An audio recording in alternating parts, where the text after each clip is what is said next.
Assalamualaikum warahmatullahi wabarakatuh. Hari ini kita lanjutkan materi kita tentang penelitian ya. Penelitian itu sendiri diambil dari kata penelitian dalam bahasa Inggris ya, yaitu research. Jadi asal kata dari bahasa Inggris research, itu artinya kembali, kemudian search artinya mencari. Nah, jadi dari kedua pemenggalan kata ini bisa diambil kesimpulan bahwa research artinya mencari kembali ya, ataupun mencari tahu kembali terhadap suatu masalah dan lainnya. Nah, penelitian bisa diambil kesimpulan adalah sebuah studi yang dilakukan untuk mencari jawaban kembali atau memecahkan suatu masalah.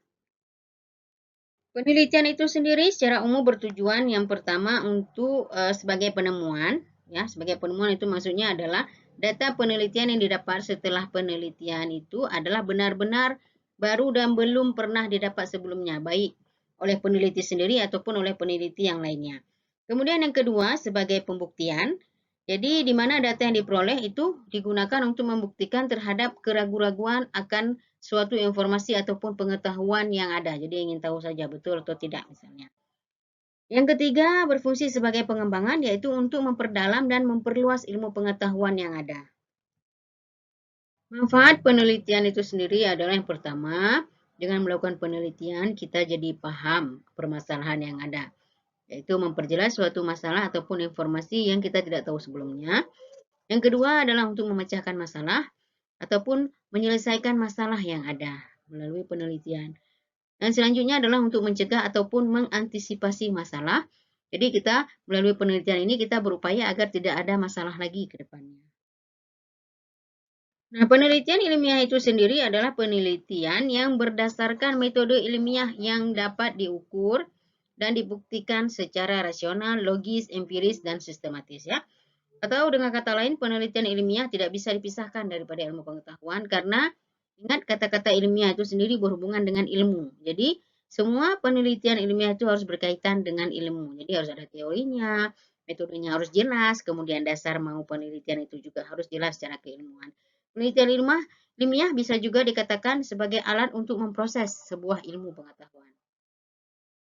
Yang dimaksudkan dengan penelitian ilmiah itu harus rasional adalah penelitian tersebut harus masuk akal ya.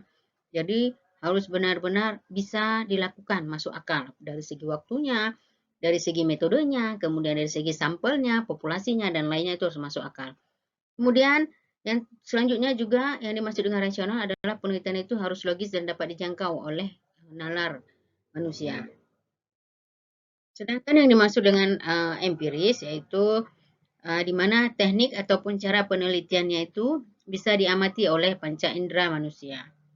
Kemudian setelah bisa diamati oleh panca indera oleh manusia sehingga dapat diamati dan juga diketahui oleh orang lain yang punya keinginan yang sama untuk melakukan penelitian yang sama misalnya dan mencari research gap-nya atau sebagainya ataupun untuk melihat bagaimana penelitian itu berjalan.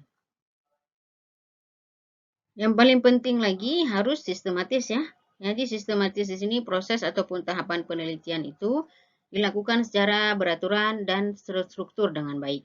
Dan langkah-langkah penelitian juga logis. Jadi dalam sebuah penelitian itu dari langkah A, langkah B, langkah C sampai Z itu harus benar-benar diikuti. Jadi jangan memulai langkah A kemudian langsung lompat ke langkah D. Penelitiannya itu pasti tidak terstruktur dengan baik dan tidak dapat menghasilkan hasil yang maksimal dan analisa datanya itu malah nanti dipertanyakan.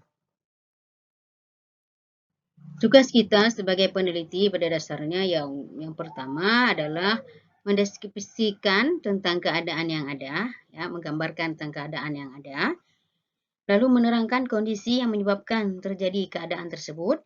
Jadi setelah kita tahu ada keadaan A misalnya, kita deskripsikan, kita gambarkan, kemudian baru kita terangkan kenapa itu bisa terjadi.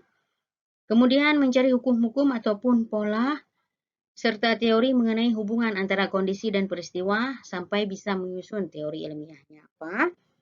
Dan selanjutnya kita memperkirakan peristiwa yang bakal terjadi kira-kira apa, lalu mengadakan estimasi ataupun proyeksi ya. Lalu yang terakhir melakukan tindakan ataupun mengadakan pengendalian terhadap masalah tersebut melalui penelitian kita. Sedangkan tujuan utama penemuan kebenaran ilmiah itu ada dua ya. Yang pertama scientific objektif, yaitu yang dimaksudkan untuk memperkaya khasanah ilmu pengetahuan dengan teori-teori baru yang lebih benar dan terandalkan. Jadi kita peroleh setelah kita melakukan penelitian. Yang kedua, practical objektif, yang bertujuan untuk memecahkan problem praktikal yang sedang mendesak. Ada beberapa jenis-jenis penelitian yang dikenal. Yang pertama, berdasarkan bidang ilmunya, jadi ada penelitian kedokteran, penelitian teknik, penelitian pertanian, penelitian ekonomi, penelitian sejarah dan budaya, dan penelitian lainnya. Jadi sesuai dengan bidang-bidang ilmu masing-masing itu punya penelitian masing-masing. Berdasarkan pendekatannya, ada dua jenis penelitian. Yang pertama penelitian kuantitatif dan yang kedua penelitian kualitatif. Di mana keduanya ini memiliki perbedaan. Yang pertama dari kerangka teorinya, apabila penelitian itu pendekatannya secara kualitatif, maka menolak sepenuhnya penggunaan kerangka teori sebagai persiapan penelitian. Jadi kalau kualitatif itu tidak berdasarkan teori-teori yang ada, tapi biasanya langsung apa yang terjadi di lapangan ya. Kemudian yang kedua, kalau penelitian kuantitatif harus menuntut penyusunan kerangka teorinya. Jadi teori dalam penelitian itu apa saja itu harus didapat. Sedangkan berdasarkan hipotesisnya, apabila penelitian itu bersifat kualitatif, tidak terikat dengan hipotesis ya. Jadi berangkat dari pemikiran yang kosong dalam rangka membangun suatu konsep ataupun preposisinya. Karena kebanyakan penelitian kualitatif itu kan bersifat berhubungan dengan masyarakat, dengan budaya, dengan sejarah misalnya, kemudian dengan keadaan di suatu desa dan lainnya yang tidak ada hubungannya itu dengan teori, tidak ada hubungannya itu dengan ilmu-ilmu yang lain sehingga sulit untuk diambil hipotesisnya. Sedangkan penelitian kualitatif ini, hipotesis itu sangat diperlukan untuk pembuktian ya. Sedangkan pada ubahannya, kalau penelitian kualitatif tidak menentukan ubahan, sedangkan pada penelitian kuantitatif diukur ubahannya. Kemudian hubungan peneliti dengan responden pada penelitian kualitatif itu berfungsi sebagai instrumen dan menyatu dengan subjek penelitian, sedangkan pada penelitian kuantitatif ada jarak antara peneliti dengan responden. Jadi kebanyakan penelitian kuantitatif pun kalaupun pakai responden harus ada jarak lah ya gitu, tidak berhubungan langsung misalnya ataupun bagaimana ya. Sedangkan berdasarkan metode analisis datanya pada penelitian kualitatif dilakukan dengan analisa interaktif ataupun analisa alur tahapan. Sedangkan pada kuantitatif dilakukan dengan analisis linear. Biasanya malah bisa pakai rancangan percobaan misalnya, ataupun bisa pakai software. Kalau misalnya pada proses dan hasilnya, pada penelitian kualitatif itu lebih mementingkan proses, sedangkan pada kuantitatif lebih mementingkan hasilnya. Kemudian kalau dari segi responden dan sampelnya, pada penelitian kualitatif itu memakai informan dan snowballing sampling. Nanti ada penjelasan khusus ini tentang apa itu informan dan bagaimana itu teknik snowball sampling. Sedangkan pada penelitian kuantitatif itu random sampling, dia ukuran sampelnya, luas sampel dan metode samplingnya. Sedangkan berdasarkan tempatnya ada 3 jenis penelitian. Yang pertama penelitian perpustakaan. Nah, penelitian perpustakaan ini dia lebih ke kajian literatur ya. Jadi mengkaji, biasanya ini penelitian ya budaya ataupun sejarah. Cocok sekali dengan penelitian perpustakaan. Jadi mengkaji beberapa literatur, baik ibu ataupun buku cetak, untuk meneliti sebuah kajian-kajian yang berhubungan dengan perpustakaan ataupun dengan sejarah yang kayak masa lalu yang ada dicantum dalam buku misalnya dan sebagainya. Kemudian kalau penelitian lapangan, itu langsung ke lapangan untuk mengambil data. Sedangkan yang terakhir ada berdasarkan tempatnya ada penelitian laboratorium. Jadi penelitian yang dilakukan di laboratorium. Berdasarkan pemakaiannya ada 2 jenis penelitian. Yang pertama penelitian murni ataupun pure research. Biasanya kalau penelitian yang sifatnya murni, tujuannya untuk mengembangkan dan memverifikasi teori-teori ilmiah yang ada.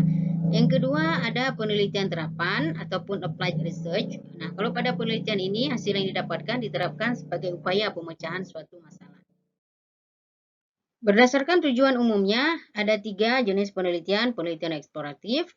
Penelitian ini dilakukan dengan tujuan untuk mengeksplor kejadian-kejadian yang menjadi sasaran penelitian Yang kedua, penelitian pengembangan. Penelitian ini bertujuan untuk melakukan ataupun mengembangkan suatu konsep ataupun teori.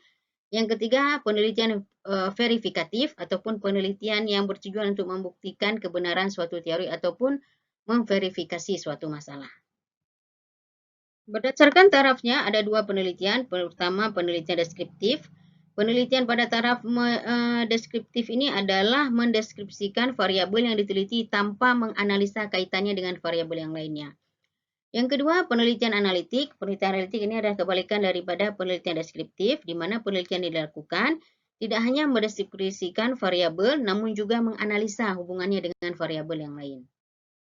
Berdasarkan metodenya ada dua penelitian. Yang pertama penelitian longitudinal. Nah, penelitian dengan metode longitudinal ini membutuhkan waktu yang lama dan berkesinambungan dia. Dari tahun ke tahun misalnya ataupun dari bulan ke bulan atau dari hari ke hari itu ada hubungannya, ada kaitannya. Kemudian kalau penelitian cross sectional itu merupakan metode penelitian yang hanya mengambil waktu tertentu dengan jangka waktu yang pendek dan hanya pada suatu tempat dan penelitiannya itu tidak berkesinambungan.